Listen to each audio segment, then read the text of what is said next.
This is our new Heart Verity Duo voting machines that have been approved by the court. They're very easy to operate. When a voter comes in, they'll check in at the check-in station, and then they'll come over to our voting booth, and our polling workers will then scan their access card, and it'll tell the worker to give the voter a piece of paper, and then we're going to print out their access code. The access code is similar to what we've done in the past.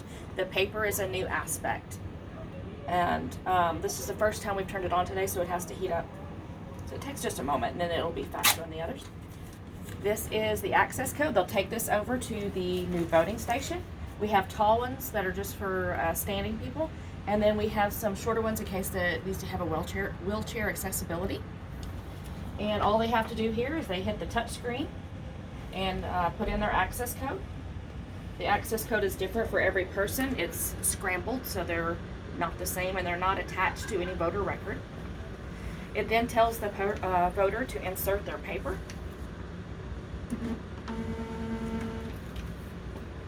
It lets you know if the paper was inserted correctly or not. You'll hit next. They can view their contest here to see who they are voting on, and we have some samples that we're playing with. And then they can learn more about how to use this process or just begin voting by clicking there. They'll make their selections and skip through the process. If at any point we had a write-in candidate for a certain category, they would be able to click on the write-in section, and let's just say their name was Chad, and then hit accept, and then now it shows their write-in candidate was Chad. Okay, one good thing about this system is at any point, if they accidentally selected the wrong language, they can select language, click on Spanish, and now their ballot is in Spanish. In the past, we'd have to cancel that ballot out, so this is a much easier process. And we just click to get back to English. They can also, if someone has problems reading the text, there's a text size here that they can make larger, and it makes the text easier to read for some people. And I'm going to go back and change that to regular. And then at any point they can skip through if they don't want to vote for everyone. And then it comes back, I'm going to go back. This is their review screen. So now they have a process of where they can review who they voted for on the screen. If they said, I didn't vote for Proposition 1, but I would like to, they can just click on that. It'll take them back, and they can vote yes or no, and you can easily change your vote.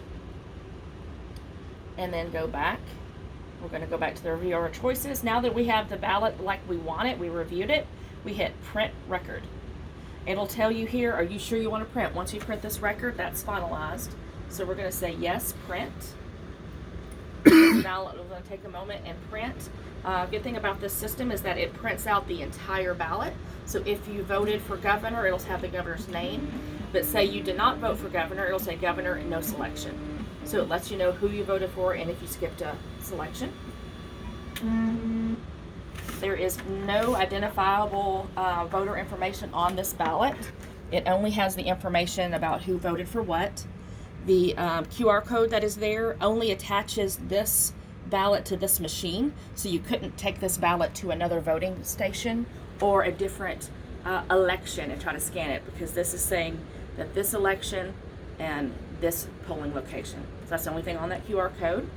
Now, the person has not voted yet. They now have to take it to the very end process here, which is our scanner.